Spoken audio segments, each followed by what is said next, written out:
Hello, and welcome to our Bergkamp Wonderland and Arsenal podcast. My name is Karl. You know me. The transfer window's over. Are we happy? Are we sad? Are we angry? What are we? Today joining me as normal is the bottom monkey himself, Danny. How are you, Daniel? I am much like that photo of Sol Campbell and Eze. I'm smiling and I'm tickety boo. How are you? Not too bad, not too bad, not too Good. bad. Can't complain. And ladies and gentlemen, boys and girls, children of all ages, we have the most special of special guests with us. No, it's not that pirate twat Chris. No, it's not that person who reckons he saves lives, Ellis. It is the man himself, Geoff Arsenal. Jeffrey, how are you? That's some intro, that is, Carl. God bless you, mate. I thought you were gonna talk to the Viktor Gyokeres or something like that. You're gonna bring him in the edge or something. Yeah. I'm really good, mate. I'm really good. Great to be here. Good to see Danny and good to see you, mate. Be good. How's life treating you so far? Very, very good. I mustn't grumble. Good. Well, we can't grumble about the Arsenal, Jeff, because we've been doing well apart from Sunday, but we'll talk about that later. I'll start with you, Jeff. So I guess we might as well start on the transfers that we've done this summer. I think at the beginning of the summer, we all wanted a striker. I think that was probably number one on everyone's list of we just wanted someone who could put the ball in the back of the net. And we went back and forth with all these names who we could have got. There was talk of Isak, there was talk of Sesko, there was talk of Gyokeres, there was talk of nearly every striker around Europe, and we ended up with Viktor Gyokeres, who I would say probably was 80 to 90% people's number one choice, mainly based on the price. I mean, people could talk about, wanting Alexander Isak, but look at the shit show that corner caused and how much money he went for. So with us getting Viktor Gyokeres, was you happy with that purchase? I was, yeah, definitely. I mean, we've been crying out for a striker, proper striker, for maybe 10 years or something, even under the back ends of Wenger, we was looking for a proper striker. I mean, I like Laka. Don't get me wrong. Lacazette, he was great on the ball, but he didn't have no pace. No one running in behind. You never see him do anything like that. And we was, and then when Mikel took over the last 2-3 years now, we have definitely struggled. We just needed a striker that plays between the lines of the 6-yard box, and he's just a horrible, selfish fucker, I would say, where he will just always interested in his goals, and I think that's what we've got. Now, we've not, I see a lot of people moaning about him, and they still think it's a lot of money for a striker, but that's what strikers do, make that much money and more, as what we've seen in Isak. He was clearly our first choice for 2 years, but if you can't prize him out of the club, there's not a lot you can do when he's got a 6-year contract. But with Gyokeres, people think we paid that much kind of money, and the people who haven't seen the show reels think they're going to get a Marco van Basten or a Dennis Bergkamp and stuff like that. He's not that guy. He all he can do really is run into the channels, make space for himself, and shoot, and that's what he'll do all the time. And as soon as we get used to him, as soon as our players get used to his runs, and he'll score plenty of goals for us, I'm sure he will, because he's a very, very selfish man in the box, and that's what we've needed. Sometimes we all that tick-a-tack passing around the front area that we've had to suffer for a long, long time now, without people shooting, is sometimes it doesn't work, especially when you've got them low blocks where there's a load of people in the box, people get blocks and everything else. So he's going to score goals for us. We just need him time and need him to settle in. No, I agree. Danny, Jeff touched on something about you can't get a player out of the club unless they really want to go, and I think Viktor Gyokeres, when he found out we was interested in him, he only wanted Arsenal. I think, Manchester United tried to bid for him and a few other clubs tried to get him, but he was very adamant that he only wanted Arsenal. Does that make him sort of endear him to the fans already, that the only team that he wants to play for was us?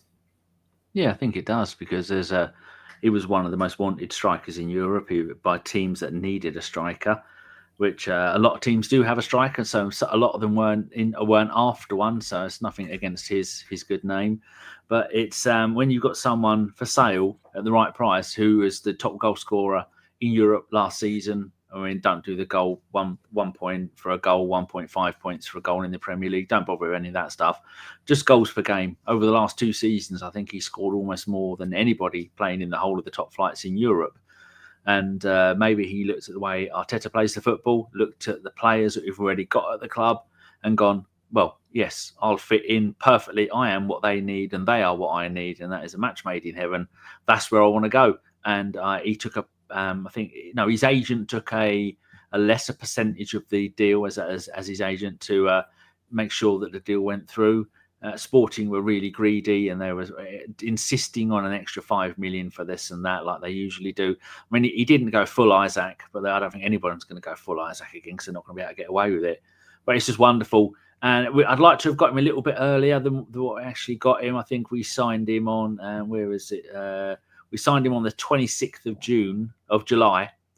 I mean, when we got people like Kepa, we got on the 1st of July, Zubimendi on the 6th, Odegaard on the 10th.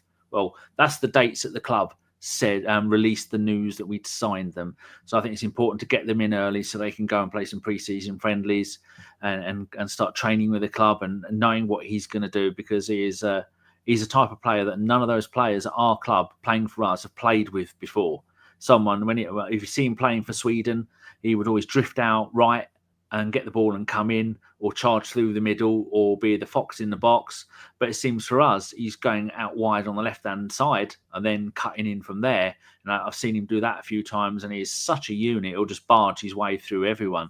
But I think with Saka playing on the right, he'll be able to drift left and do stuff like that. But I want to see him do more of the Ian Wright kind of stuff, the Haaland sort of stuff, where he's just going to be he's going to be a greedy bastard, like Geoff says, stand in the box and tap things in, go full Gary Lineker. Every goal is going to be from no more than 6 yards out. I don't like him coming out wide too much, because that's where Noni plays, or Martinelli plays, or anything, or players like that. It's good I know Arteta does want people to drop back and swap positions and move over, and he's the manager and I'm not. So it's definitely going to work, Karl. Just a matter of time. But I think it annoyed a lot of non-Arsenal fans, the fact that he scored 2 goals in that game against Leeds, because everyone was hoping he'd go 7 or 8 games without a goal. And so, they've shut up about him being a waste of money. And they've moved on to Sesko being a waste of money with his overhead kicks and not being able to beat Grimsby. Love that. Geoff, you touched on something about sort of the players trying to get used to playing with each other. I mean, we've brought in a lot of players. Zubimendi, Victor Eze, Madueke. These players do have to kind of get used to playing with each other and knowing the style. I'm sure in training they're working on it ever so much, like saying, I like to get the ball here, I like to receive the ball here. How long do you think it will take before they click? I mean, they've got 2 weeks international break where they don't play with each other, and then they come back, and I think we've got 1 game, I want to say Nottingham Forest, I think it is, and then we go into Europe.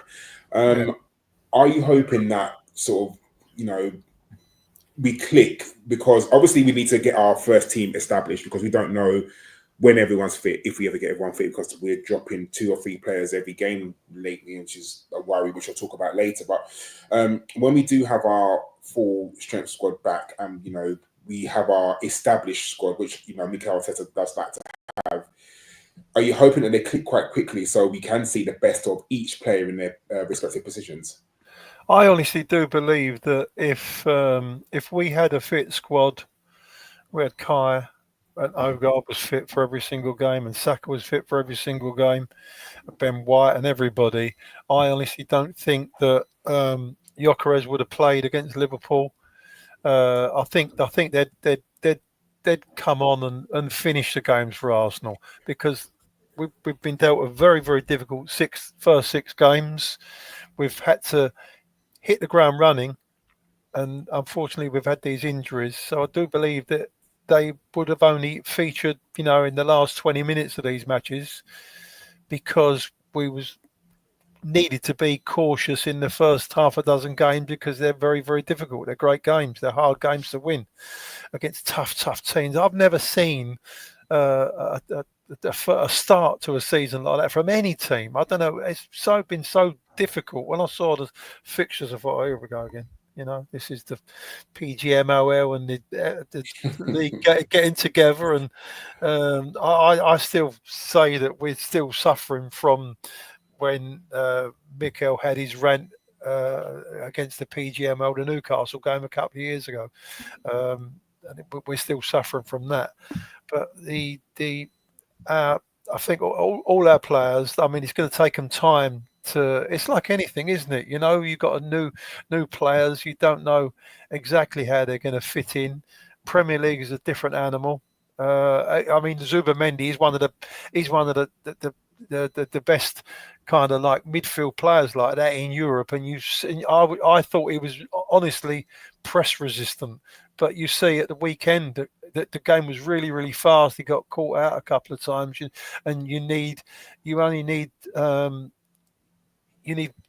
2 touches in that centre of midfield. You can't have 3 touches sometimes. But from people like Zubimendi, I think he's going to be unbelievable. You can tell he's a proper baller, and he's got different pictures in his head. Madueke, I think that is an unbelievable signing. I know he was getting so much stick at the start. Even before we signed him, everyone was moaning. Another one from Chelsea, this and that. But I thought most of that's a genius, because what you see, I don't think there's been too much of a change when Noni has come in for Saka. When he come on the other day, he had a great game, and against Liverpool when he come in, I think he was tearing the life out of the Liverpool fullback, wasn't he? And unfortunately we should have played him in a little bit more, but we'll talk about that. But overall, I think our squad, I've been following Arsenal live since 1971, right? And I've seen many come and go, many transfer windows and whatever you want to call it. And this has been the best for us. We've done exactly what we needed to do with regard to, we've raised the ceiling. We saw at the back end of last year, when it come to the nitty gritty, we look over when we need to power up from the bench with 15 minutes to go against PSG, and against other teams. We look at the bench and we've got a load of youngsters on there. We couldn't have that. We can't have that anymore. If we're going to be a big football team, we've got to run with it. And thank God that the people upstairs have backed us this year. We've got all those players in, and I think once they all settle in, I've got great hope. I really do fancy us. No, I absolutely agree. I want to touch on the Liverpool game. We'll talk about signings a bit later. Danny, I'll give my opinion and then see if you feel the same or you feel differently. When I first saw the starting lineup, my initial reaction was he's playing it safe. And there's nothing wrong with playing it safe, and hindsight is always in 2020, isn't it? I thought he played it a bit too safe, just because of if you're going to put Marino, Zubimendi, and Rice all on the football pitch, especially in the centre midfield, you're going for control, and Mikel Arteta likes to have control of all the games. And, maybe he thought that Liverpool would be a bit more attacking minded, and he wasn't. But like I said, I know hindsight's always 2020, and I totally understand. Do you think that there was an opportunity there that we could have played or we could have played Nwaneri in the quote unquote Odegaard position? Because for me, it seemed like he wanted to kind of nullify Liverpool. And again, there's nothing wrong with that, but it kind of lost our attacking flair a little bit by doing that. Was you happy with the team that he picked against Liverpool, or would you, like me, have probably played Eze or Nwaneri? I wasn't overly happy with it. I missed the beginning of the game because, as usual, I got up late, and then, as usual, my thingy bob that I watch it via wasn't working properly, and I had to keep redoing it. So by the time I got into the game, it was about 3 minutes into the game, and then I saw that, and I thought, I can kind of understand why Arteta has gone with Zubimendi and then Rice on the left and then Marino on the right, because that's you're going to struggle to get much past those. And we saw that Liverpool weren't great the entire game. For half time, I think we had really high possession. I think it was 52-48% to them, and they hadn't really had much chances. We'd have more touches in the box, so you could see that what he was trying to go for is just kill the game. This Arteta always is scared to lose, so it looked like it was working for a while, but then once Liverpool started getting into it and started getting into our box more and getting, if it weren't for the fact that we had Calafiori down that left hand side, who was absolutely magnificent as he always is, and then Timber, he was good down the right hand side defending on stuff. I thought in hindsight that he shouldn't have played Marino. Marino isn't in my first 11. He isn't in my first 5 subs for Arsenal. I think we should have just played our natural game against them because they didn't look great. We didn't let them play. And then by the time we had brought on Odegaard, I think it was kind of too late. And Eze and Odegaard both came on at the same time. I'd have liked to have seen us go for it. But Arteta is always so cautious. He'd rather kill the game packing it with defenders and centre backs and wing backs and all that stuff, rather than going to Eze, go out. This could be your debut. Go out there and make your debut. Show everybody what you can do. We have the freedom to go and play and do what you do best. And I'm not saying we could have beaten them because we didn't really look like we. I mean, someone put in the chat, Gyokeres didn't touch the ball until the 32nd minute. But Arteta needs to remember about 3 seasons ago, it was the Nelson, Smith Rowe, Saka emergence. That season was absolutely brilliant. We were playing beautiful attacking football, but we were letting in a lot of goals. And then the next 2 seasons, Arteta has gone, defend, don't give anybody a chance. We can't lose. He went full Unai Emery. And that's what broke Emery. I just hope it's not going to be, in the end, what breaks Arteta, because so many people to go, this squad is so good. You don't expect to go to Liverpool ever and win, but we haven't won in 18 years or something like that, or 18 games, or I can't remember what the number was. But I felt disappointed in hindsight that he didn't try and take more risks to try and win the game. And as for Nwaneri, I mean, I don't know what about him that Arteta doesn't like. When you bring on Max Dowman, who's barely started puberty, and you leave Nwaneri on the bench, who is ready to go out there. He was magnificent for the under-21s when they won that stuff a couple of last summer, not the one just gone. He is a key piece of a lot of stuff, and he isn't getting the time. And how do you? I mean, you look at what Dowman did after the game had finished. He did pretty well, but that wasn't the answer to what we needed. We needed an adult in midfield to pull some strings. So I'd have played Eze rather than Marino. Start the game. At least said Dan Marino there. I am going to say Dan Marino at some point this season. Geoff, are you kind of in agreement with Danny and I about the starting lineup, or was you happy to go to Liverpool? And I understand what Arteta was doing, trying to control the game and probably nullify Liverpool rather than sort of give them the opportunity to attack us more with our attacking players. Well, you know what? I thought we got it right, to be honest with you. No, we didn't win though, did we? So we couldn't have got it right. Yeah, let me finish. I won't let you finish. I'll jump all over you, Geoff, like a bouncy castle.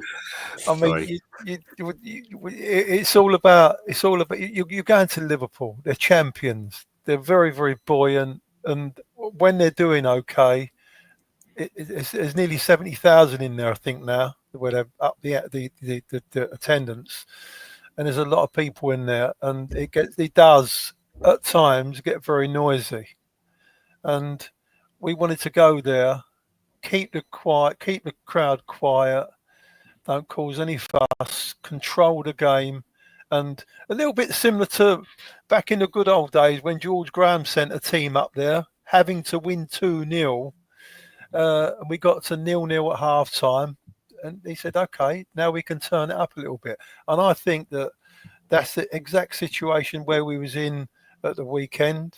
We went out We had a team that was put out to control the game of football. We controlled the whole game.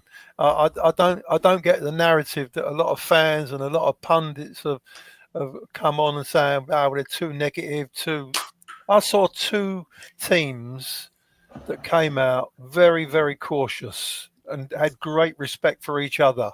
Right? I've never seen a Liverpool team be so cautious against an away team. Normally they're playing them big long diagonals over the top, but we handled all that and we kept on bossing the midfield, keeping the ball really, really well. And the only thing I do say is I think he missed a window of opportunity at half time to make the subs, make the change, and brighten it up a little bit. Is the change you would have made is Martinelli? I guess we're going to talk about him's kind of decline, but I was disappointed with Martinelli on Sunday just because you're playing a centre midfielder at right back, so that's kind of opportunity to say to Martinelli, run at him. Just every time you get the ball, run at him. And for some unknown reason, he couldn't do that, or he didn't do it, I should say. Yeah, no, you're right, and I mean it's there. It was in plain sight. We saw it for ourselves. He just runs into corners, head down. I've got a theory about Martinelli because I do remember. I remember when we first saw him. It was pre-season, wherever it was, and his first maybe 15 games for Arsenal. He played with a lot of freedom. He'd run and he was a light, and I mean his best game is when he's running onto the ball. But I do think, unfortunately, I think he's had his game coached out of him a little bit because of the way we play and the way Arteta wants us set up to control the game. Arteta was at Man City, and when he was there, he was allegedly coaching the wingers a lot. Pep had his way of playing and he wanted to control the game, and I think Arteta has brought that with him from Man City. And Danny has already alluded to it. Our first couple of years we was all free-flowing, playing basketball, kind of like just trying to outscore teams, a little bit like back in the Wenger days. But he's changed it because we kept on getting stuck at the back. We had 2 or 3 games a couple of years ago against Brighton, Bournemouth and whoever, where we got beat, cost us a league title. So he's signed it up over the last 2 years. And I do think that Martinelli has had that freedom, the free flow of where he can be. He's got to do a lot of defending now, and he's had that game coached out of him. And if you look when Noni when he came on, and you saw the impact that he had down that right hand side, because he's a free flowing footballer, and that's how Martinelli used to be. And I'm just worried that Arteta is going to do the same thing with Noni and take that game away from him, because he wants that control of the football, where instead of just putting your head down and having a one-on-one with people, you need to cut back inside, pass it backwards, or pass it square, and work round through the horseshoe, But so I do think, but I think Martinelli's game at Arsenal is now done. I really do. I can't see. I can't see it. I think he's going to be an impact player from the bench. I do think that Eze, he's going to take over, and hopefully, you can see the quality when he came on. He was different class, wasn't he, for that 10 or 15 minutes that he played? I don't know how long it was, but he looked so much more head up, so much more in control of what he was going to do. Whereas Nelly now, I mean, I love him. I think he's been brilliant for Arsenal his early days, and I honestly thought he was going to be a world beater, and he's had chance after chance now to do something, and he hasn't. I mean, yeah, I agree with literally everything you said. I don't see him being a starter, and I think Arteta does like him for his work rate. There's no doubt that he works hard. He gets back, defends hard, covers the left back position when sort of we're caught out of possession. So I can see why Mikel likes him. He does work very hard, but the problem is, if you like him playing like that, play him as a wing back, because he clearly doesn't have the attacking prowess that we need. You're right, Geoff, that he runs with his head down, he runs into corners, and then, you know, there was times yesterday he could have slipped in Gyokeres, but because his head's down, he's not looking, he doesn't do it. And my issue is that all the things that were good about his game, I think you're right. I think Mikel may have sort of taken it out and thinking, you know, you've got to run back. So half the time he's knackered. Like, he's doing so much running back and tracking back. Half the time he's literally just, you know, he doesn't have the energy to do anything going forward. But I do think that there was an opportunity to sub him off earlier and bring on Eze earlier, and we didn't do that, unfortunately. Half time should have been, Yeah, I think he should have changed it then, because he should have seen how Liverpool were playing, and you know, maybe we can go and take it, and we didn't, unfortunately. But like I said, hindsight's always 2020. Danny, do you think that if we had had a bid for Martinelli, say earlier during the window for 50 mil plus, that maybe would have sold him? And also, another part to that question, do you think by next summer Martinelli goes? Hopefully. I feel that the game he wants to play isn't suited to the way Arteta has changed his formation and tactics and the runs and the job he asked him to do. He is a luxury player that can play on the left, come into the middle, drift up front, maybe have shots at goal. He isn't someone who he goes full Theo Walcott at times, where he just run at 100 mile an hour down the left wing and get to the end and go, was it I got to do again? Was it? Do I? And then by that time, he's either had the ball taken off of him, or he's kicked the ball into him. I mean, we get a fair few number of corners from him from what he does, but that's not what we need. We like to know that Arteta wants the ball crossed as soon as possible into the box, low or high. He doesn't want him getting the ball and running into the box, which is sad, because I think that's what he's best at doing. And I think if he went and played somewhere else, he'd be their star player, and then he'd be playing wherever he wants, because that's the kind of, you get the best out of him. The Brazilian forwards don't like to be tied down to doing a regimented job. Get the ball, run down, track back, get the ball again, run down, and then just repeat that over and over again. As for the 50 million, I think it would be, yes, I'd take it for him, because then someone put in the chat here, it's Terence Tibbs, who's either trying to troll us or making good points. He said Semenyo is his name I just butchered is much better. He is much better. There's quite a few left-sided wingers that are much better, but I think on a fully fit team, Saka on the right, and it's going to be Noni on the left, and then we'll see more of those two swapping sides, because they're both left-footed right wingers, so they can also play on the left wing as a left footer. So I think we saw that in the first game of the season. Those two were swapping sides a couple of times more than we saw last season.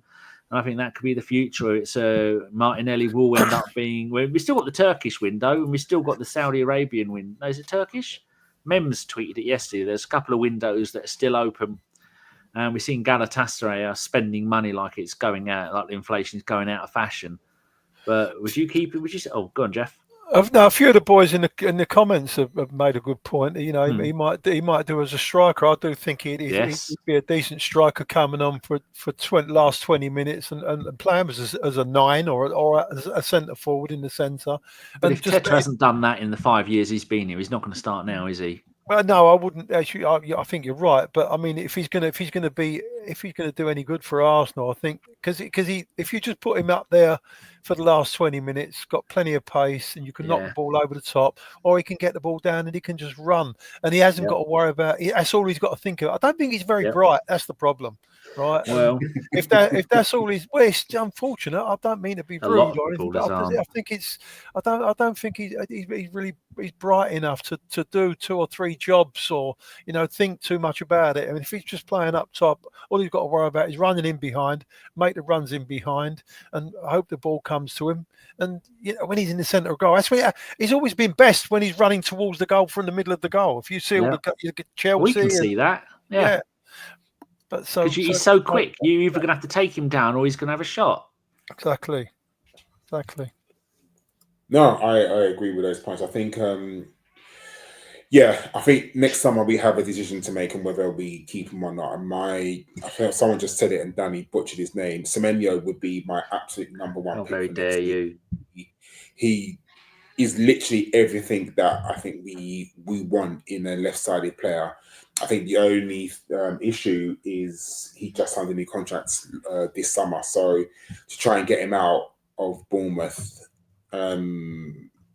he's going to take a pretty penny. And whether we got that sort of money to spend, and you're probably talking, if he has a good season this season, you're probably talking 60 to 70 plus for Semenyo this next summer, if not more. So it'd be interesting to see. I don't think any clubs I think he's got African Cup of Nations, so I do think that maybe another club might push for him, but there's no point if he's going to, be lost for 2 to 4 weeks in January and February. So, who knows? Geoff, even the way we lost the game against Liverpool, and I understand, but we got beaten by an absolute worldie. I mean, that game had 0-0 written all over it.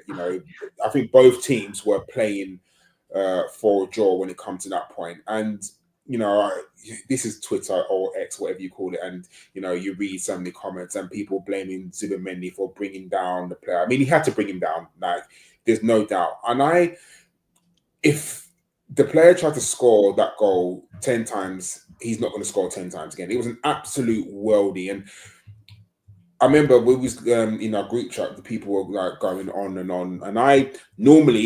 so there's two sides of the spectrum in the ABW group chat. There's call it the John side and the Femi side.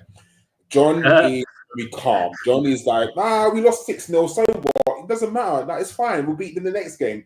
And Femi is like, no, we lost 6-0. Like, we need to he's not saying set the manager up. Like, we need to blow everything up. I normally kind of side with Femi on most times. On this time, I never. I was so calm about us losing to Liverpool, which surprised me because I thought we didn't play well enough to win, but we didn't play bad enough to lose. And we lost from an absolute worldie that, again, if you try to score... How many of those will you see per decade in the Premier League? It's not going to happen. If you try it again, it's not going to happen. So I was kind of calm.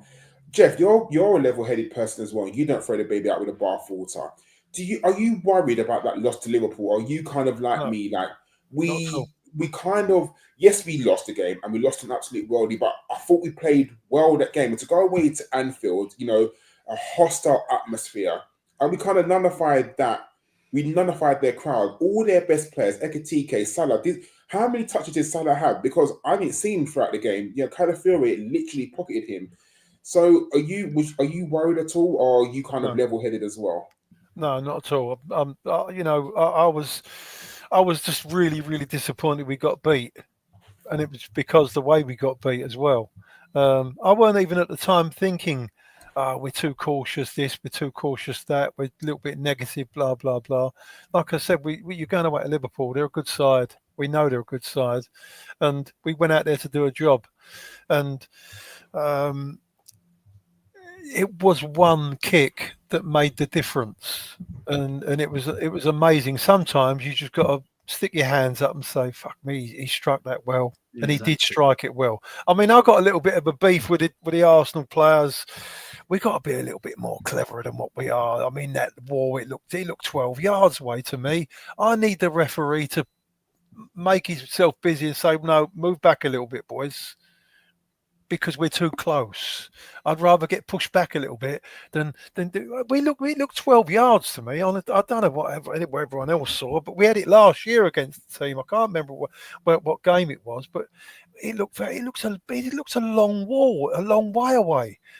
And we need to get a little bit closer. Whether it would have made a difference or not, I'm really not sure, because I've watched it I must have watched it 10 times, and the ball it went quite high over the Wolves' heads, and they jumped, but it was a long way out. But he could not have put it in any other place and score. No, Because agreed. Raya would have got it. He would have got there because he was very close to it. It's just it went in off the post. And sometimes you've got to stick your hands up and say, that's a great goal. And it did win. The two teams knew how the game was going to go because they were both very, very even the manager said it. They was both really, really cautious. It's game 3, right? You don't want to get beat to a rival that you're going to be up there fighting at the end of the season. You want to try and take a draw, right? But I mean, it don't really make too much because it's early, and Liverpool dropped points against us last season. They still won it by 10 points anyway. You understand me? So we've got loads and loads of games. It don't really bother me. But what I'm more pleased about is the way that our defence, the way we defended against a very attacking team. They've given us respect. They're played at home. Liverpool normally fly at you. Look at last year. We were 2-0 down in 15 or 20 minutes, whatever it was, trying to play basketball games with them, right? And the way we went out this time was very, very professional. We was really tight. We absolutely dominated them. Nobody does that at Anfield. We dominated them, controlled the game for the first 45 minutes. I just think that it was about time where we could have made a couple of changes, and put Eze on for Nelly, and it would have made a big difference. I really do. But I've got no worries at all about what's going to happen in the future. I've got great confidence in them, and what's the statement? A goal scorer can win your games. A good defence wins your trophies, and I think that's what we're trying to do. And that brings me on to another point, because Danny, we lost our quote unquote best defender within the first 3 minutes. I mean, he got after the game, Mikel Arteta said that he got injured during the warm up, and we still played him, which again, that kind of worries me a little bit. That if he's injured, why take the risk? It kind of annoys me that they knew that he was injured and they still played him. And just quickly on to come to you, Geoff, Mikel Arteta has this sort of thing where it's almost like he wants you to play through the pain barrier. And I don't know if you remember a couple of seasons ago, Geoff, when I don't want to say his name, but Thomas was playing Tottenham, and Thomas Partey, like, he'd injured his back. And he gone into the sideline to say it. And then I think Tottenham were breaking. And Mikel Arteta was kind of pushing him back onto the pitch to say, no, you got to defend. And then he ended up being out for 3 or 4 months. And it's almost like Mikel Arteta forgets what it's like to be a player. And, when you got like little niggles and injuries, you need to rest them. And that's what I kind of, again, we don't know, but I feel like he does that with Saka a lot. Saka, gets kicked and hitting all over the pitch. And we'll be like 3 or 4-0 up, and he'll still continue to play Saka for 90 minutes. Does Mikel Arteta need to be a little bit maybe smarter, like when it comes to player welfare? And I'm not saying that he overplays his players, but we can all see it. No, he has. He has overplayed the players, but again, I'll go back to it. He's been looking at his bench.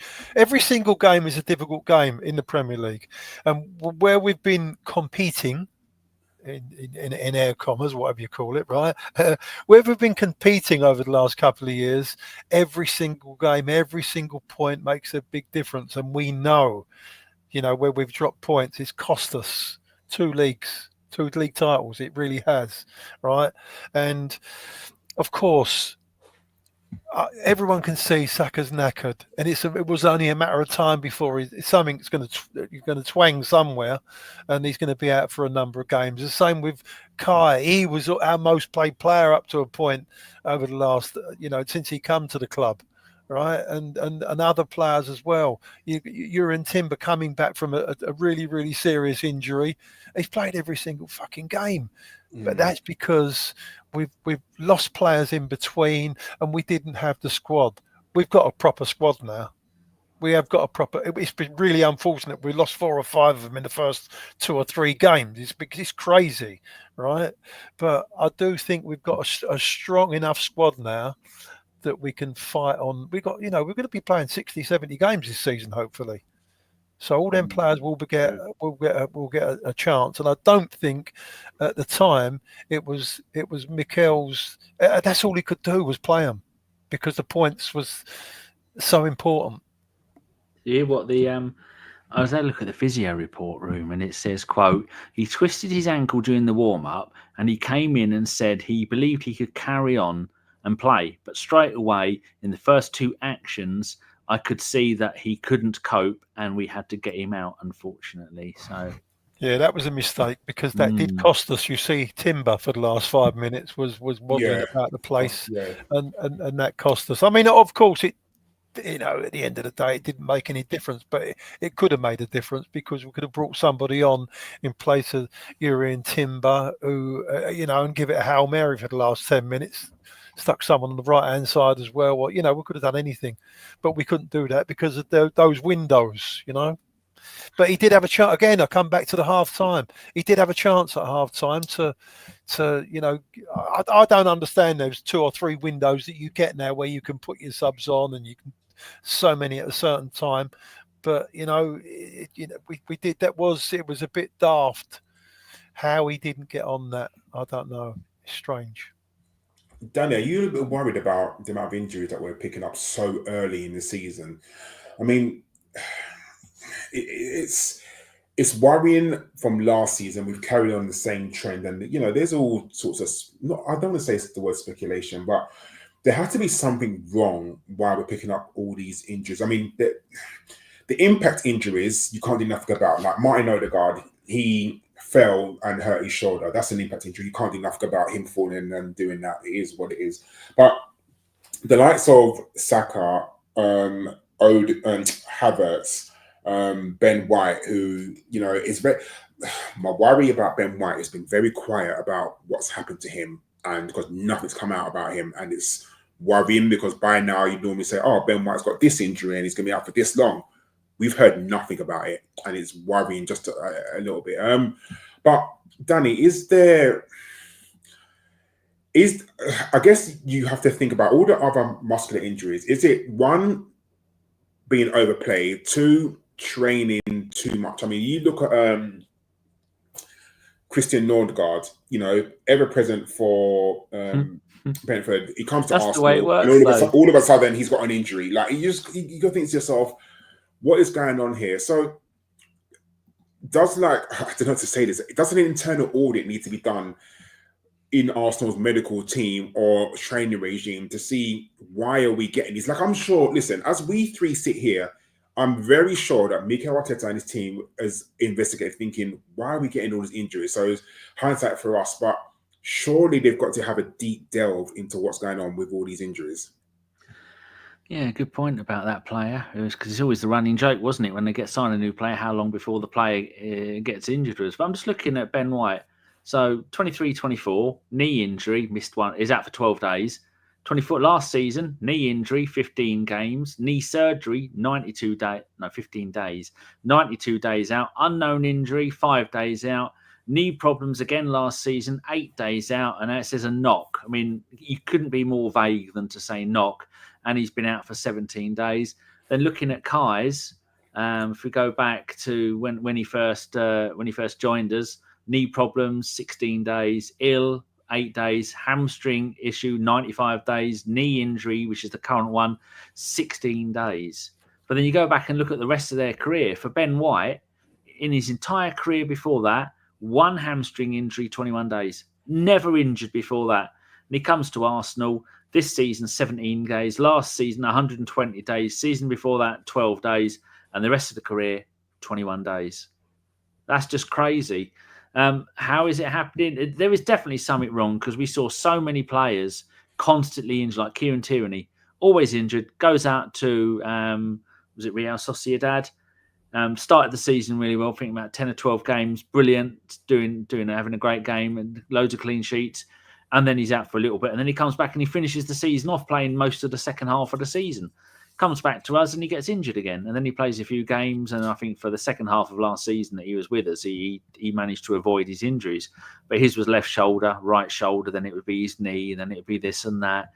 there is something going on. The number of, overall Premier League injuries, be they male or female, are through the roof at the moment. ACLs, hamstrings. Because when, as you and me and Karl and Geoff know, Karl, when we're all at 99% peak fitness, it's really easy to be 101, and you get to 101 and you're injured. You've got to be going in between 99 and 100, 99 and 100, perfect fitness. And if you go too fit, you snap something. And that's what the problem is. I mean, back in the old days, you'd smoke 60 a day. You'd have a fry up before the game. You play 90 games a season, no problem. You'd be smoking Woodbines at half time, eh, Geoff? So there were monsters back there. There again, that Hincape, he looks like the kind of bloke. He'd shag your missus, and if you complained, he'd shag her again and make you watch. That bloke looks like an absolute monster, which is what we need. We need some hard bastards in this side that are never going to get injured. Zubimendi, he looks like... remember when we had Raya? He looks like Raya with a brain. And that makes me happy. He sweeps and does all that lot. But Geoff, players are different nowadays, aren't they? From what they used to be back when you started watching it in the 1880s. Well, they're like racehorses now, Danny. Honestly, that's it. Yes, they're like racehorses, and it's very easy. They're so fit. There's nothing. It's all right. Back in the day when I was playing, you can carry a little bit of timber on you. It helped you out, right? But nowadays you can't. This first 3 games, it's not as if they've been overworked because it's halfway through the season and they've played 8 games, 10 games on the trot. It's just one of them things. I just think that's what it is, and it's not just an Arsenal problem. There's a lot of teams have had injuries, but unfortunately, we've had injuries again to really, really key first team players that would probably feature every single game, and it's been unfortunate. That's the price you pay, though, Karl, isn't it? If you want to have someone at peak performance, which you've got to have 10 players, because goalkeepers can be a bit chubby, it doesn't matter. You've got to have 10 players that are at 99% to play every single game of the season. And now Arteta was fine. When was the last time, Karl, that we had virtually a full international player for every single position that we've got? We're always going, Man City, Chelsea, they've all got 2 players for every... Well, Chelsea have got 4. But we finally got 2 players for every position, which is the only reason why the team isn't broken after 3 games, because we've got people that can keep stepping in at a top quality. We see it at the weekend. We've gone to Liverpool away without our key players again. It'd be nice. It would be nice. It'd be nice to go and match up with Liverpool when we've got a full team, a full fit team. You understand me? It'd be great we need to get see how we go. The inhalers out, Geoff, don't we? Yeah. The asthma. But it just shows you that the depth of the squad that we have now. We've gone there and we've more than matched them, in my opinion, in my honest opinion. And we only got beat by a worldie. True. Yeah, I think we need to. The injury issue has to be resolved at some point, because we can't keep going on like this. And like you said, Geoff, every team has them except for Liverpool. They never seem to have injuries. I know they lost 2 right backs, but they're just like, how can Mo Salah? You think of someone like Mo Salah who gets constantly fouled, high impact player, is always running, no injuries whatsoever last season, not one. And you just think to yourself, how is someone like that able to stay fit? And someone like Saka, who's kind of almost the same player, high intensity player, runs a lot, manages to do his hamstring, and then obviously done it again this season. It's just, at a certain point, we've got to think about how or why this is happening and sort of the going-ons. I want to touch on something else about, we spoke about the incomings about in the Arsenal squad. I want to talk about the outgoings now. I don't think it's a secret that Arsenal are not a very good selling club. Our highest player that price that we got for a player, I think it's still Oxlade-Chamberlain. We sold him to Liverpool. 35 million. It was 30 million plus. He ended up winning the Champions League and the Premier League, so I think it was ended up being 35 million because of the 5 million in add-ons, which we usually never get. Why are we? It's one of those things. Why are we so bad at selling, or why don't teams want our players? I think our outgoings this season was 10 million. I think what it rounded up to, because everything was a loan. I know teams don't want to buy players, but somehow other teams need to sell their players. I mean, you think of Reece Nelson, we couldn't get a fee for him. Zinchenko couldn't get a fee for him. I think we got a nominal fee for Lukonga. Kivior was a loan. Why are we, and this is an open question to both of you, why are we so bad at selling them? Why don't other teams want to buy our players? I mean, I could answer that question, I think, because generally we pay a lot of money in wages. So I don't know exactly. Nobody knows exactly what kind of money Zinchenko's on, but I would imagine he's on 150, 170,000 pound a week. Because when he came in, he was the start of this little revolution that we're on now. Him and Jesus came in. They were two great buys at the time. Signed a long contract, and he's probably still on that contract now. He's on 150. Well, 150 grand now. People haven't got 150,000 play for a 30-year-old left back or however old he is now. Sure. So that's where the problem. And you can say that about some of the young kids. What do? You got young men that come through the Hale End, like Reece Nelson. He had a great breakout half a season when he scored that worldie against Bournemouth, when we was all up and running and thinking he's gonna make his way into the first team, like we think now, like Max Dowman, like Nwaneri, like we did the same thing with Saka, right? And we get to a level with it. Okay, you got to stick or twist with them. You either pay them what you think they're worth and what they think they're worth and what their agent thinks they're worth, because these agents are very, very cute nowadays. They make all kind of stories up. They invent stories so other teams come in and they're looking at. I mean, we've lost players. We lost a couple to Man United last season, didn't we? We lost Amari Hutchinson to Ipswich, right? And that's Chelsea and Ipswich. Yeah, Chelsea. That's right, exactly. And that's because they're all sniping round. Everyone snipes round everyone else's players, and if you don't secure them on a decent contract, and even if you do secure them, or if you try and secure them on a decent contract, they all want minutes. These boys, they want to play football. They don't want to be sitting. I mean, we've had it with Nwaneri this year. You know, he was humming and ahhing because he's thinking, well, hold on a minute, we've got Odegaard in there. If I can't play there, I can't play on the right hand side. I've got Saka in front of me. I want to play football. At the end of the day, whether he's getting 150 or 80 grand, it's still a lot of money to a young man, right? That's going to be enough to set him up for life if he signs a 3-year contract. But at the end of the day, they want to play football. So that's why we lost 2 or 3 of their really, really good players from Hale End. They've gone out and they've ventured off elsewhere. Now, you offer Reece Nelson, what's he on, 100 grand? Right.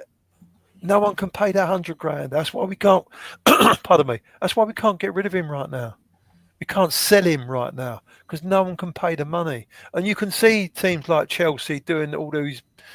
Listen, I've got to be careful. We're live on out to the world. Allegedly dodgy deals. Allegedly, these crazy deals for big money.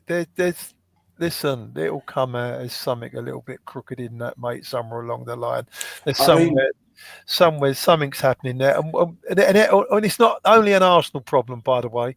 You'll see a lot of clubs doing having the same trouble with their youngsters. I mean, you look at Man City; they've had to let loads go. Chelsea did it a long while ago. Mo Salah, loads of other players. Kevin De Bruyne, they were stick or twisting. They didn't know what to do. But you are going to lose players and you are going to gain players, and that's just the way it goes. I don't think it's just an Arsenal thing. I agree with you there, Geoff, but at the same time, I see other clubs have managed to sell some of their deadwood for even 6, 7, 8 million. I mean, the fact that we couldn't get a fee, even Fabio Vieira, everything is a loan with no obligation to buy. Someone like Fabio Vieira, who we bought for 40 million, and for some, it didn't work out. I think he's a good player, but he's just too lightweight for the Premier League. I think that's what the issue is. The fact that we could not get a fee for him, like even 20 to 25 million for Fabio Vieira, who is an international player, and we can't get nothing for him. Someone like Reece Nelson, are you honestly? Yes, he's on 100 grand, and I totally understand.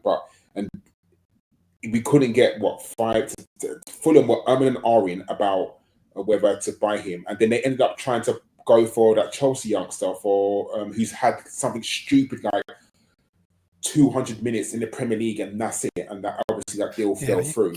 You can't compare Chelsea. You can't compare Chelsea.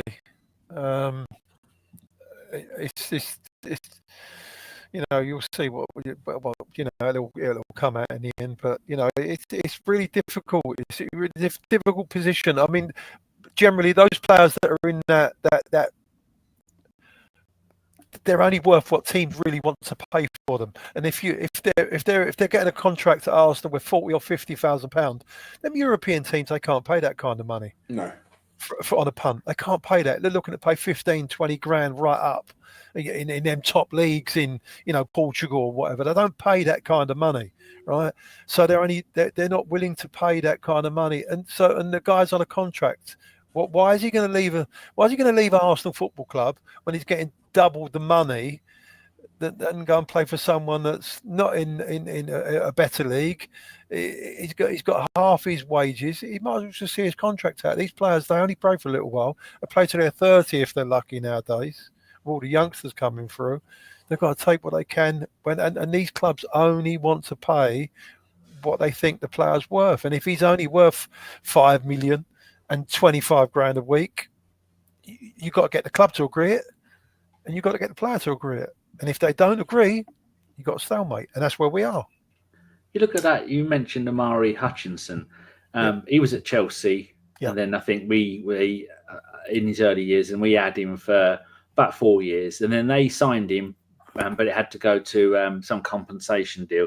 I don't know how much we got. It'd only be a few million, and then they immediately loan him to Ipswich. They get £1 million for that, and then they sell him to Ipswich for 23 million, and then the season after that, like this season, he goes to Nottingham Forest for 37 million. A bloke that we only got £1 or £2 million, maybe 3 million at a purchase. Chelsea are ruthless. Chelsea are not like Arsenal. Arsenal probably said to him, listen, to be honest with you, you've got Martinelli in front of you on one side. You've got Bakary Saka on the other side. We're going to try and get you some minutes, but I can't guarantee you minutes. Chelsea have come and said, you'll definitely, you come, you'll come and play for us. This is where you're going to be. You'll be getting minutes next year. We're going to give you 100 grand a week or whatever. Bloody. Get him in the. And they know what they're doing. That's what they're doing. They're farming. That's what they've been doing for the last 10, 12 years now. Right? Which is, listen, that's good. If it works for them, that works for them. But that's what happened there. You can imagine what happened there. They've given him a big contract to get him out of Arsenal, and they can see the worth of him, and they put him out to Ipswich, and he's gone. Do you, Karl, what they did with Ben Chilwell and Raheem Sterling at the moment? Yeah, so their sister club Strasbourg, apparently sold him to Strasbourg. So just moving money around, it's just absolutely ridiculous. And I think they tried to get Raheem Sterling out, didn't they? But it didn't quite work. Didn't they say, find yourself another club or you're not doing it? And he just went, hold on, just check my bank balance, 350 grand a week. Well, he doesn't get 350 and he's getting 50% tax on that, probably 40. No, but it doesn't matter. He's still... Chelsea are still having to pay. I mean, that whether he gets that or not, Chelsea are still having to pay out of their bank £300,000 a week, and he's not going to kick a ball. So all he probably does, he doesn't train with the first team. He probably comes in after the first team have finished training, runs up and down, keeps himself fit, goes home. That's all he's going to do for the whole season. Who's the idiot? Now, I mean, Raheem Sterling knows he's not going to get back into the England squad. Raheem Sterling's about, 31, 32, I want to say? Yeah. And he's played a lot of football. Yeah, so he's probably, done now. I've got no doubt. I mean, I think he's got, 2 years left on his contract. I'm sure Chelsea. No, Chelsea's probably got about 25 years left on his I'm contract. sure Chelsea will probably, yeah. They reckon it's worth 36 million, the contract, the rest of what he's got. Yeah, he's crazy. Why would you move? Exactly? Why would you move? Okay, you're not going to pay me. Okay, so what you're effectively saying is I'm working, I'm not doing any work, and you're still going to pay me. Yeah. Okay. Like with someone like Raheem Sterling, there's no obligation for him to go, like whatsoever. So that I totally understand. I think just right. This whole Chelsea saga's got to come out in the wash at some point, because I just think they found a loophole. And they're a very clever club. That's all you can say. Man City. It's like when they signed that player from Brighton. Blue Co Company have bought so and so from Brighton, not Chelsea, not Strasbourg. The company, and then they sold him, and then what will happen is, he will get sold to Chelsea next season for nominal fee for a 6-year contract, and then he will be sold to another club. Yeah. Going on. It's just something will happen with them, and it'll come out soon. Did you want to talk about some of the deals that we've done, Karl? Because I've got a well, first of all, I've got this bit. This is the net spend, hashtag net spend, you spend, we spend. In the whole of Europe, Arsenal are top net spend.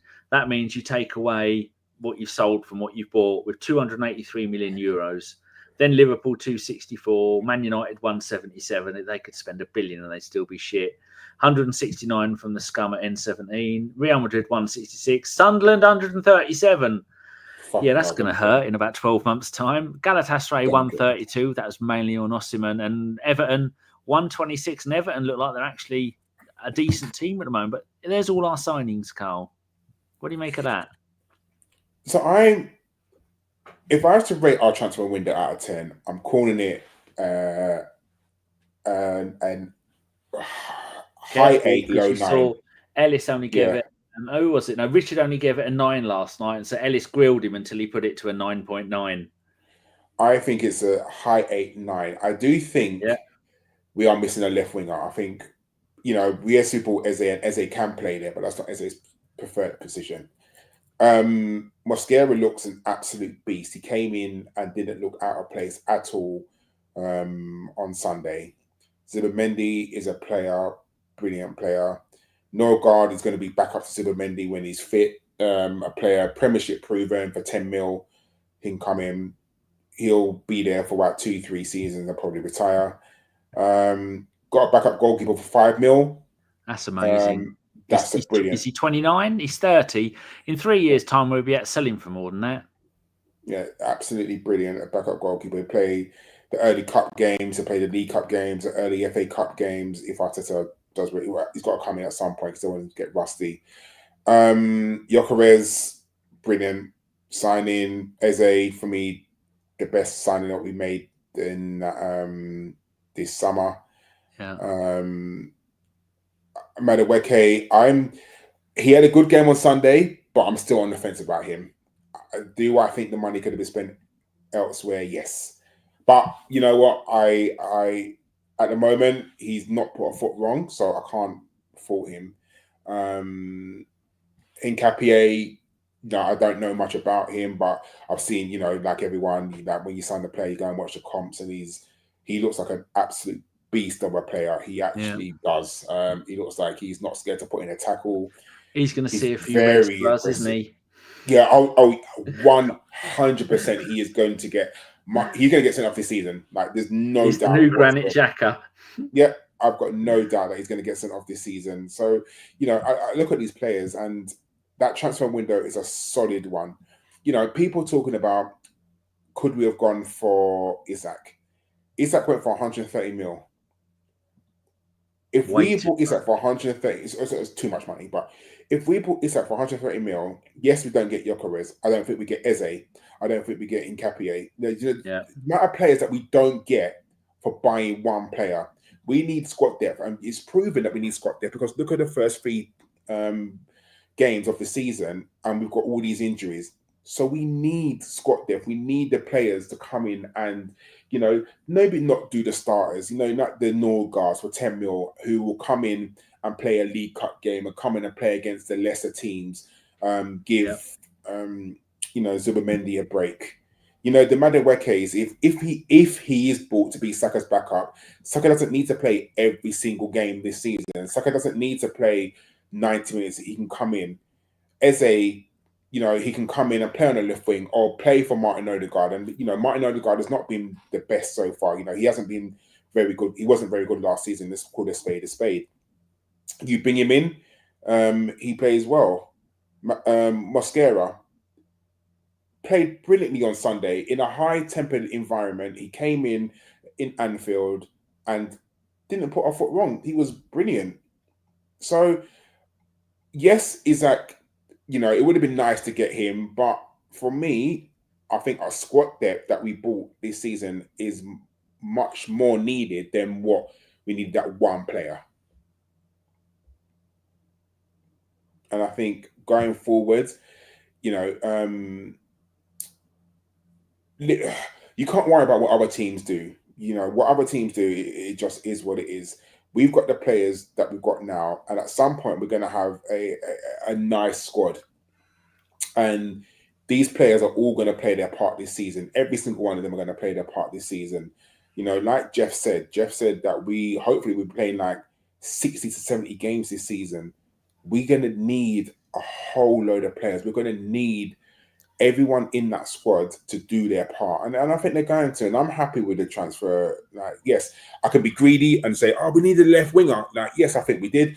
But we didn't get that. But we got the players who can play there. I mean, if you're talking about our left wing options are Madueke, Eze, Trossard, and Martinelli, that's not bad. If you're talking about those options, and those are options, we can't complain that much, can we? How about you, Geoff? Yeah, I just think we've had a great window. It's strength everywhere. Got two players now for every single. I mean, we've got to a place where we've been trying to get to for, I don't know, like I say, 5-6 years now. Well, for longer, even the Wenger years, we didn't have a squad like this. No. So all internationals as well, almost. Yeah, and they're all quality players, But the only thing is, there's 8 of them, and it does take a little bit of time to all get to find the system. It's a very complicated system that Arteta plays. You've got to be in the right spaces at the right time. To receive the ball in the right spaces at the right time to where to pass the ball, and it takes a little bit of time, as we've found out ourselves watching it over the last 2 or 3 years. So it's going to take a little bit of time for them to get in. Hopefully they hit the ground running.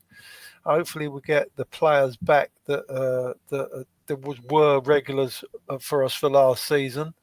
Because that'll even it up a little bit, and it'll be great to get those players just coming on, and the new players coming on and getting involved once, and just feeling their way into it, rather than having to, I mean, Gyokeres, there's no way in the world he would have played at Anfield. They wouldn't have thrown him in there. It's like a deep end. You're playing against one of the best centre halves in the world with Van Dijk and the other lad Konate with him, who's really, really tough and aggressive. He wouldn't have played. That was a game for Kai Havertz. Kai Havertz was made for that type of game. Plus, Really he can aggressive. Drop deeper and then be the creative one in midfield. Yeah, he can drop in and he can create a little bit. And there's others as well. It's unfortunate that Odegaard couldn't play from the start. We was a little bit unsettled, and that's the reason why we set up like we did, I believe. But squad depth-wise, we're in a much, much better place than we was last year. Last year, we got very, very close with regard to, the Champions League. We got beat by the best team in Europe.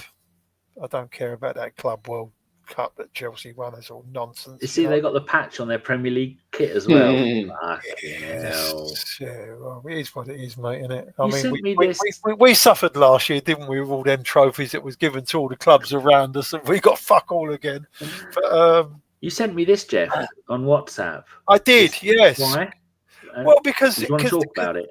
Well, yeah, no, it's because we were just talking about the squads and how much we've spent. I saw that caption that you brought up, and it looked like we spent the most money. But if you look at it, transfer market, they're generally on the ball or thereabouts. Yeah. And if you look at the squads, the whole lot of squads and what they are actually, what they think they're worth, what we've built there is a proper squad with young players, and that's what they're worth. Now, we haven't done bad there. You know, you say about net spend, but, I mean, that's on paper there. And if our players do carry on, you know, and progress to what we're hoping for, you know, Arsenal are in a good position, mate. Arsenal are in a really good position. Invested in the future. Everybody does want to come to play to Arsenal. They really do. You got you know, even the commercial revenue now at Arsenal. Yeah. We are literally a sleeping giant. If we can win a Premier League or we can win a Champions League, we will dive into a different stratosphere altogether. You haven't got to worry about Chelsea or, you know, the others, right? Man United, they're always going to be up there at the moment because they've had that history, right? But they can soon drop. They are dropping. Liverpool, they've had a couple of great wins over the last 4 or 5 years, Champions Leagues, etc. So they're still up there, you know. But Arsenal are ready. We're ready to. We need to win. We need to win something this year, whatever it may be. Of course, it would be lovely. It'd be great to win a Premier League or a Champions League, and I think that's what we're gearing up for. That's what all the players, they're ready for it, and I think that's what we're really attacking this year. And I think we've got a really, really good chance. I do. No, how long ago, Karl, was it when we were in the position in this table in front of us where, for people who listen at home, squad cost for Arsenal 826, value 1.1 billion.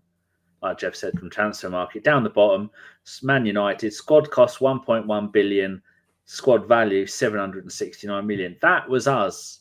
Maybe not to those numbers, but the differential between the two numbers. That was us only a handful of years ago, wasn't it? I mean, yeah,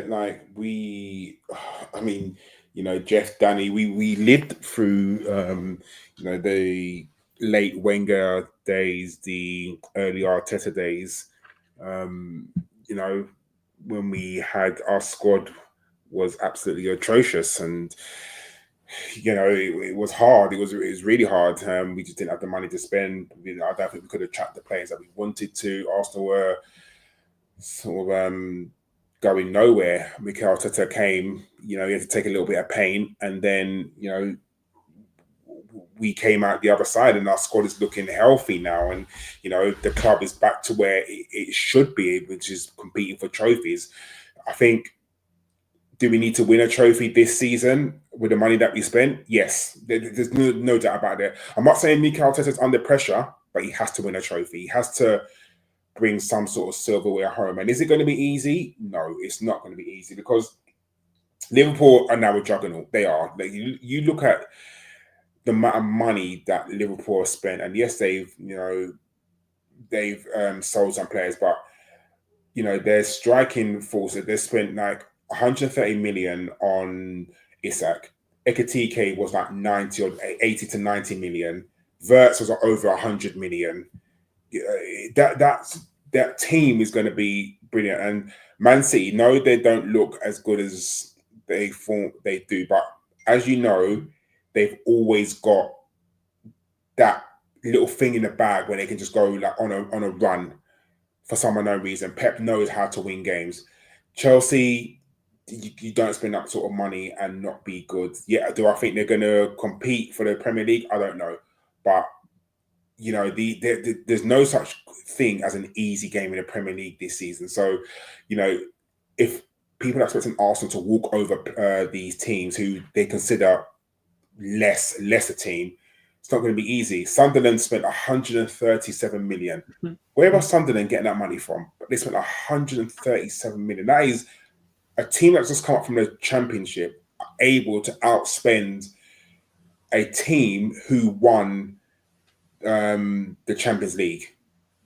I think that's because they're probably going to go straight back down again, and then so PSR isn't going to affect them when they're in the Championship, and then League One after that, and then League Two after that. If you spend all that money like that, you're going to end up doing a Luton Town, just dropping straight back down again, and then it doesn't apply to you, does it? Until you come back.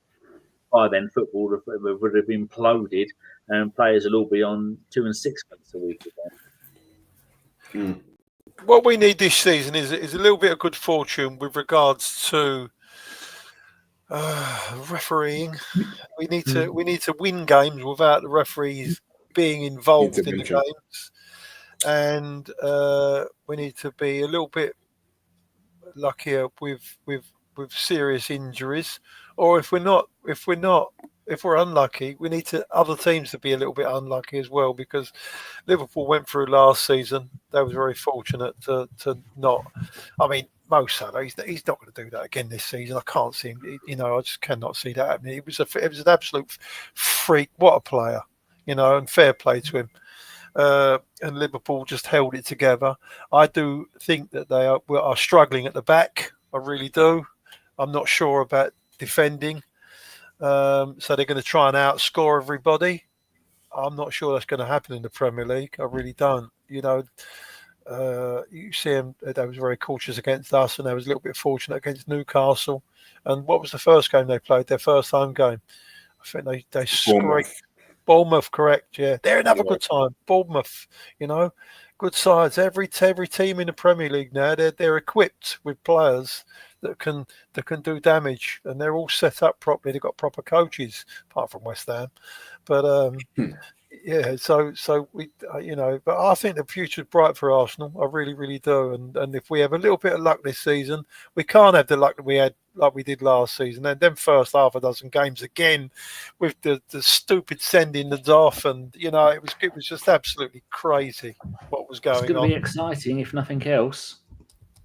Sorry, Danny? Yeah. It's going to be an exciting time, if nothing else. Yeah. Look forward to it. You've got to embrace it, just go for it, mate. And, of course, we'll moan. We'll have a little moan every now and again. But, I wouldn't be bothered about that Liverpool game. You might as well just put that to the back of your mind there. And, I think when we play them at our gaff, we've got to be in a position where we take the 3 points back from them. But, Karl, when we're doing well, because all the other teams are tweeting about us. I mean, Arsenal, I say this all the time. Before you say that, some of the stuff you see on our Twitter at the AFC podcast, 90% of that is Karl. He did one the other day that got 40-odd thousand interactions. So, yeah, if you see them and like them, don't just message Karl at the _London_guy, because he does it all. I mean, sometimes one he did yesterday, I even put in the group, come on, everybody, give this some love. And that was really good. So, yeah, we're tweeting back as good as we get, aren't we? Or you are. Yeah, I think Arsenal are on everybody's lips. No matter what Arsenal do, everybody talks about us. We do something good, people hate it. We do something bad, people hate it. Like, it's just, Arsenal are definitely one of the most popular clubs online. I think that what Geoff said is true. Like, Man United are probably, the most popular club in the world, apart from Real Madrid and Barcelona, because of their longevity. But unfortunately, they're losing their fans because they're just a shit football club now. It's just only getting worse. Yeah, they're just shit at the moment. Man United, their downfall is going to be brilliant to see, because I mean, I started watching football in the early 90s. So obviously, the team I hate the most is Tottenham, obviously. And the next team that I hate the most is Manchester United. So I grew up them being too good, so good, because it was always like, the Wenger versus Fergie. To see their downfall is absolutely brilliant, and long may it continue. They're a shambles of a football club, and long may they continue to go down. Before we take these into questions, I want to quickly maybe talk about another team. So, Geoff, apart from Liverpool, who do you think are the team to watch out for this season? So obviously, we know Liverpool are going to be up there and they're going to be challenging. Who are your dark horses to be up and around challenging for the title? That's a good question, isn't it? Really, I just think I do honestly think it's just Arsenal and Liverpool, and there's going to be another group of. I think Chelsea will have a little run at it. Man City will have a little run at it. If they can click Man City, they've got the depth in the squad. If they can go on a 7-8 game run from now on, which I hope they don't because we're playing them shortly, then once they get that once they can see it and they can all grind together, you've seen teams go on and carry on. It's a difficult one. I don't know. I just think it's going to be between Arsenal and Liverpool this season, and I do think there's going to be another little league, a little mini league behind that of Chelsea, Man City, maybe Newcastle. The surprise teams is going to run after. I think Bournemouth are going to do good. I think they've got a great manager. They've had a lot of players that have been ripped off them, which if they still had those 2 or 3 players that they've sold there, they'd be up there. I really do. But I think they might be the breakout surprise one again that gets in the top 6 or something like that. I think Villa have gone too far down already. I think they've dropped like a stone. Be interesting though to see, but the Premier League's really difficult, isn't it? All them games. No, yeah, I agree with you, Joe. I don't think there's a quote unquote easy game. Like normally you could say, "Oh, we're easy going to win that game," and now you're thinking, there could be a little bit of banana skin. Like no game is comfortable in the Premier League. I mean, even Arsenal. I think our next run of fixtures, I think it's Forest at home, isn't it? And then we go away in the Champions League. And then we've got City, I believe, and then Newcastle. So a run of games, like Geoff said, is not very easy. So we're going to have to be at our very, very best to, collect points from these teams. Danny, do you want to start doing listener questions? Yeah. I was just trying to find. I had a little meme up for Nose who said that kid who's not going to cut his hair until Man United win 5 consecutive games. And there was one of those memes going around where Amorim was sitting there fiddling with his tactics. Someone had changed it, so he's combing that bloke's hair because it's hilarious. Because he's going to have the longest hair in the history of mankind. We've only got 2 questions at the moment. Super is having he's got to go. There's cooking ribs on the grill. No, I like the ribs are the bit you throw away. I like the bit that is around the ribs, the pork. Nom, nom, nom, nom. Phil Macker asks a question, Karl. He says, did we manage to loan all of the Deadwood? Is there any players that you wanted to go out on loan that didn't go out on loan? No, I think we got rid of. I mean, the surprise one was Zinchenko going to Nottingham Forest. I think that was Edu's parting gift to us. And obviously, he'll never come back to the club because his contract runs out at the end of the season, doesn't it? So Zinchenko will never play for us again. No, I think we got rid of the players that we needed to get rid of, didn't we? We need to get rid of Zinchenko. Jesus? I don't know. Jesus could never been sold because he's injured, so no club in their right mind would buy him. Trossard, whether there was a bid that we don't know about, I'm sure clubs would have looked into him. But the fact that we offered him a pay rise and not a contract extension, I think that was more of a sweetener because he's going to be sitting on the bench as well this season. So I think it was, you're going to be a backup player. We're going to give you more money. Just keep yourself quiet, basically. We got rid of Lokonga. We got rid of Nelson. Vieira. So we managed to loan out all the players that we needed to loan out. I have a question, but we'll talk about it afterwards. Like that'll be my question to the group. But at the moment, we had a bloated squad. We got rid of players that we knew they were never going to play. So I'm kind of happy with the squad that is at the moment.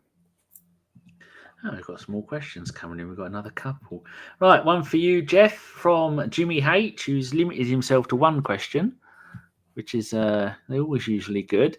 He says, with all the dross players gone and only what you could class as first team players now in the squad, Martinelli, who will be the ones that will be sold next summer to bring in the much needed money? Because we've got some balancing to do next summer, haven't we? That was my question I was going to ask.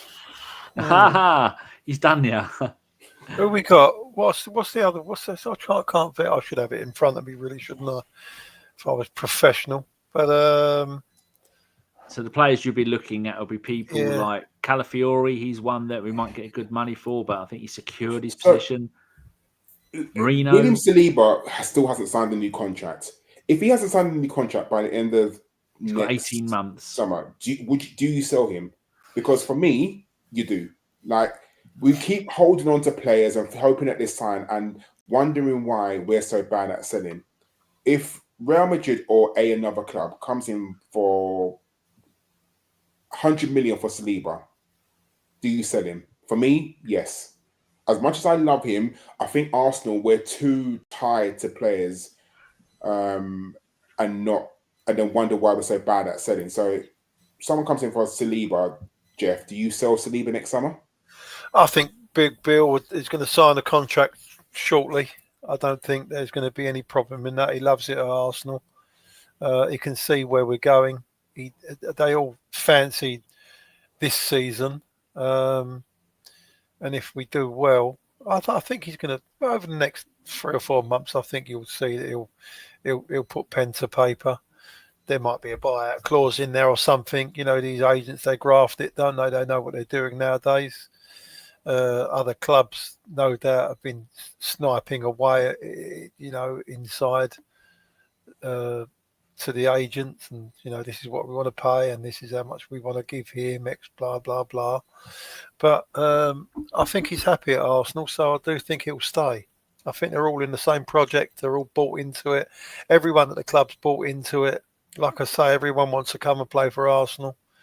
Everyone's interested in Arsenal. That's why they got so many, hits, and we're always over the newspapers. So it's a big thing. Arsenal will just need to win something now. But what player brings in the money? So are you looking at maybe a Marino goes next summer? We could. There's players. There is obviously problems. We always need to raise the ceiling. Maybe we need to. I don't know what Incapi's going to be like, but we do need a proper left back. I love Myles and what he's done and how he's broke into the first team, but I don't think he's a left back. We need a left back that's played left back most of his life. You can't. We're not that club anymore where we can just shoehorn them in. We need a proper left back. Do I think Calafiori is a proper left back? I'm not sure he's got the pace, and I'm not sure he's got the positioning sense to be a proper left back. But the way we play when he comes into midfield, I mean, at the weekend he was maybe our second best attacker. But they're definitely clearly we need to always raise the ceiling on the players. If we're going to move forward, you've got to get better players in. I mean, Ben White, he's getting to that stage now where he's getting clipped and getting lots of injuries. Timber, great player. I think he's been brilliant. He's great for us. I think he'll maybe take over that right back position, permanently, and see where we go from there. So I think we're okay there. And Ben will be maybe the makeshift right back if we need to chop and change a little bit. But I think all over. I mean, maybe Mourinho, and we've got to upgrade Mourinho. But, we can always upgrade. We've always got to be looking to upgrade players all over the pitch, And I think they're going to do that. I think that we're going to get backed until we win something now, and something serious. Do you want a question, Karl? Yeah, go for it. From Des, what will Eze's position as a first-team starter be, or will he ever be a first-team starter regularly? I think he'll play from the left. I'd like to see him in the middle, but we're not going to drop Odegaard. Let's be very honest. So the only place that he can play will be from the left. I think if we're ever chasing a game and he's on the bench, then you're probably looking, do you need Zubimendi and Rice on the pitch? So, one of those could probably come off and you might put him at the left 8 and put Rice at the base. There's so many possibilities that could happen, but I think if he's ever going to start for Arsenal, it's going to be from the left-hand side. I think he starts the next game, guaranteed, Eze. I think Nelly, he's going to get demoted very, very quickly. I think they'll try and work out who's going to do the backtracking. But I think Eze, you've got to play him. You can see, the effect that he has on, and especially when we're playing against low block teams, he'll get the ball down and he'll dribble past players, and he looks so exciting. So I think he'll start the next game. I mean, we're at home to Forest, so and they just lost to West Ham 3-0. So they're not going. They're coming for a point, aren't they? So they're just going to sit back. So we need someone who's going to try and unlock the defense. A quick one from formerly Nozar, Geoff. Was Edu actually good at his job when you take into consideration the buys, the sells, the overpaying, the high amount of money that we paid to loan players in, and then having to cancel contracts? He got us through a period. He got us up and running, so to speak. His influences in getting the players that he did bring to us to get us started off, because we was a shambles. 4 years ago, wasn't we, really? With all the deadwood. I mean, everyone was a deadwood until we brought the youngsters in, Emil Smith-Rowe and Saka. It was like a breath of fresh air when they arrived. And, then we added a load of players, and Edu's come in and brought some players with him. And that started us off to where we are now. So, but I mean, only time will tell, won't it, really? He left us, gone to Nottingham Forest. It looks like he's caused a little bit of murders when he's got there as well right now with Nuno, who I think is a good manager. Done a great job there. So there's something going on. There's something wrong there. I think he's done us a favour because Berta's come in and listen, the proof's in the pudding. That geezer ain't fucking about, is he? He's come in and he knows the areas we were short at, and he's filled them up. It's as simple as that. True, and I don't think it'll be long before the Forest manager is gone, and then a little while after that, Edu will be gone. Whether the owner will be gone to prison or anything like that, because he's regularly in trouble with the Greek FA, calling these players off the pitch when things don't go his way. He's an incredibly bad, disruptive influence in everything that he touches. So, it's not going to be good. Karl from Jimmy, I've not pre-read this. I'm just trusting Jimmy knows what he's doing. With the signings of Eze Gyokeres, do you think the club finally might have clicked on that signing big players pulls revenue in from around the world? Oh, good question. I like that.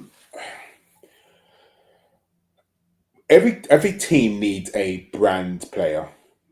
Someone who will get shirts on the back of, get the names in the back of shirts.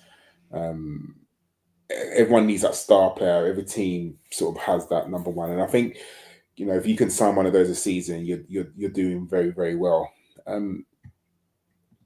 But the problem is, in order to be a star, you need to play well. People can come to us as a star and then fade out and not be a star. I mean, you look at someone like Mesut Ozil. Mesut Ozil came a star. He was like the best, quote unquote, number 10 in the world.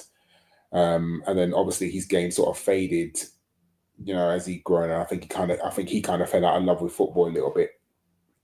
Gyokeres needs to prove it on the pitch. Yes, he's a star and he's like one of the top goal scorers in Europe, and he's just been brilliant.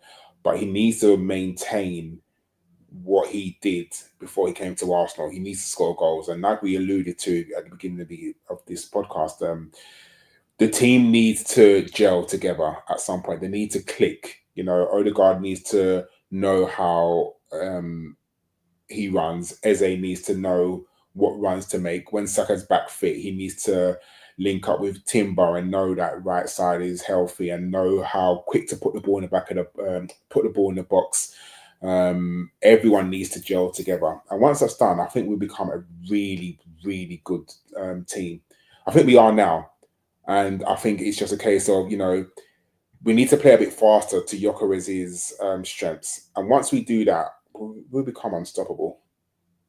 And it would be nice to have someone like Havertz to come and play in behind Havertz, play behind Gyokeres, and because you've seen what magic Havertz can do when he's fully fit, and that could be Odegaard gets tired, or we want to have a more attacking game. You take off Zubi, you put Rice in the DM, and then you have Havertz and Odegaard playing behind Gyokeres. We've got so many options and so many positions.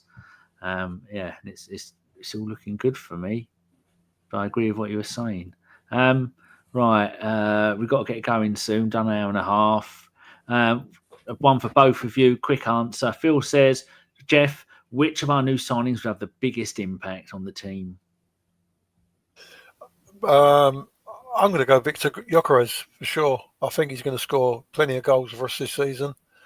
And goals, you know, they win games. And winning games wins your prizes. And I think we've now got a striker. You see, we've been missing a striker, you know, and a proper striker that runs into proper striker areas rather than have Mourinho up there who's not a striker, and Kai Havertz, who done a great job last year, don't get me wrong, but he's not a proper striker. We've got a real proper centre forward now. He's got plenty of pace, and I do think he's going to score the goals for us, and he's going to hit the headlines. And finally, to you, Karl, the answer, and then end the show. Eze, yeah, I think Eze is going to be a signing and a half. I think the fact that he loves the club so much and he's so happy to be there, I think he's going to want to do so well. So for me, definitely Eze, he's going to be brilliant. Yeah, I'm going to say that. What about yourself? You agree? Yeah, Eze. But I also think it's going to be really important that we've got a great goalkeeper like Unpronounceable, because he's a decent, very decent top-level goalkeeper. And if Raya is having a bad time, then he's going to push him. He's a big bloke as well. Yeah, he needs to. I don't want anyone to feel comfortable in their position. I want people to be looking over their shoulder thinking, there is a chance I could lose my place in the squad, so I have to play well. And I think that's what it is. I mean, apart from Saka, who probably knows he's untouchable, and Raya, everyone needs to be looking over their shoulder thinking, I need to play brilliantly and train well in order to keep my place in the squad. It needs to happen. Right. Thank you, everyone, for tuning in and also listening to this podcast. It's been great. We've got 2 weeks now of nonsense of international football, which I can't stand. But then we come back and we face Nottingham Forest. I'm sure we'll do another silly podcast talking about our injuries, how, you know, we've lost 16 players due to our international commitments. Geoff, it's always nice to hear your dulcet tones. Please come on more often. Yeah, definitely. Yeah, I'll have a little bit more time this season. I'm definitely going to commit myself to come on for sure. I want to get involved.